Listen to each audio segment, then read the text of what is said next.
Welcome to Telugu business trends. ఈరోజు మనం ఈ వీడియోలో బార్ కోడ్ రిజిస్ట్రేషన్ అంటే ఏంటిది, క్యూఆర్ కోడ్ రిజిస్ట్రేషన్ అంటే ఏంటిది, సో అది ఎవరు తీసుకోవాలి, దాని పూర్తి వివరాలు మనం ఈరోజు ఈ వీడియోలో తెలుసుకుందాం. ముఖ్యంగా బార్ కోడ్ రిజిస్ట్రేషన్ వచ్చేసి ఎవరైతే సూపర్ మార్కెట్లో కానీ, నెక్స్ట్ వచ్చేసి ఫ్లిప్కార్ట్, అమెజాన్ అండ్ మాల్స్లలో ప్రొడక్ట్స్ అమ్మేవాళ్ళు, సో ఆన్లైన్ సేల్ చేసేవాళ్ళు ఈ బార్కోడ్ రిజిస్ట్రేషన్ తీసుకోవడం జరుగుతుంది. మనం ఒక ప్రోడక్ట్ మనం సేల్ చేయాలంటే దానికి సంబంధించిన details, weight, quantity, stock, next వచ్చేసి ప్రైజు, సో దాని గురించి వచ్చేసి బార్కోడ్ అనేది మనము మన ప్రోడక్ట్ మీద మనం ఇది ప్రింట్ చేసుకోవడం జరుగుతుంది.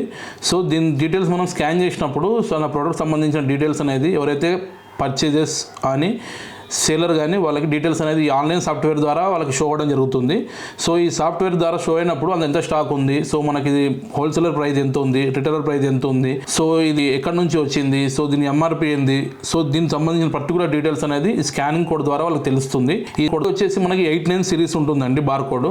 సో 89 సిరీస్ ఉన్న బార్ కోడ్ మాత్రమే మనకి ఫ్లిప్కార్ట్, అమెజాన్, సూపర్ మార్కెట్లో మనకి అండ్ ఆన్లైన్ ఆఫ్లైన్ స్టోర్లో మనకి నడవాలంటేనే కంపల్సరీ ఈ 89 సిరీస్ బార్కోడ్ రిజిస్ట్రేషన్ తీసుకోవాలి. కొంతమంది నార్మల్గా వాళ్ళు ఓన్ నెంబర్స్ తోటి ఆ ప్రోడక్ట్ మీద వాళ్ళు పేస్ట్ చేసుకోవడం జరుగుతుంది.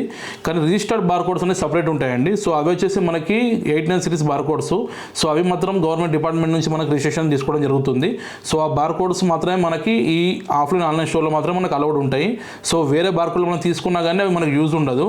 సో నార్మల్గా మనం లోకల్ మార్కెట్లో సేల్ చేసుకోవచ్చు, కానీ వేరే ఇతర ఆన్లైన్ ఆఫ్లైన్ స్టోర్లో మనకి అవి యూజ్ అవ్వదు. ఈ బార్కోడ్ రిజిస్ట్రేషన్ అనేది మనం ఎలా చేసుకోవాలంటే, ఒక ఎగ్జాంపుల్ మనం ఒక 100 గ్రామ్స్ ఒక సోప్ తీసుకున్నాం అనుకోండి, ఆ 100 గ్రామ్స్కో బార్కోడ్ సపరేట్ తీసుకోవాలి. ఒకవేళ 200 గ్రామ్స్ సపరేట్ ఉంటే దానికి 200 గ్రామ్స్ సపరేట్ బార్కోడ్ తీసుకోవాలి. ఒకవేళ 500 గ్రామ్స్ సపరేట్ ఉంటే 500 గ్రామ్స్ సపరేట్ మనం తీసుకోవాలి. ఒకవేళ దాంట్లో ఫ్లేవర్ మారిననుకోండి మళ్ళీ సపరేట్ దానికి బార్కోడ్ తీసుకోవాలి. క్వాంటిటీ ఎంత ఉన్నా కానీ వేరియంట్ మారినా, వెయిట్ మారినా, రేట్ మారినా కంపల్సరీ సపరేట్ మనం బార్కోడ్ తీసుకోవాలి. టోటల్ అన్ని సేమ్ ఉందనుకోండి, ఒకటే బార్కోడ్ అన్నింటికి యూజ్ అవుతుంది. సో మనం బార్కోడ్ రిజిస్ట్రేషన్ అనేది అన్ని ప్రొడక్ట్స్కి మనం చేయడం జరుగుతుంది. నెక్స్ట్ వచ్చేసి క్యూఆర్ కోడ్ అండి. క్యూఆర్ కోడ్ వచ్చేసి మనం ప్రతి ప్రొడక్ట్ మీద చూస్తూ ఉంటాం. సో దీంట్లో కూడా మనకి డీటెయిల్స్ అనేది షో అవ్వడం జరుగుతుంది. ప్రోడక్ట్ వైజ్గా మనం ప్రింటింగ్ అనేది చేసుకోవచ్చు. మనం ఈ బార్కోడ్ రిజిస్ట్రేషన్ వచ్చి మనం ఆల్ ఓవర్ ఇండియా చేయడం జరుగుతుంది. మేము ఎక్స్ప్లెయిన్ చేసిన barcode registration, QR code registration మీకు రిక్వైర్మెంట్ ఉంటే కింద ఇచ్చిన నెంబర్కి కాల్ చేసి మా ఎగ్జిక్యూటివ్ మొత్తం మీకు పూర్తి వివరాలు చెప్పడం జరుగుతుంది. మనకి ఆల్ ఓవర్ ఇండియా 4 బ్రాంచెస్ ఉన్నాయండి.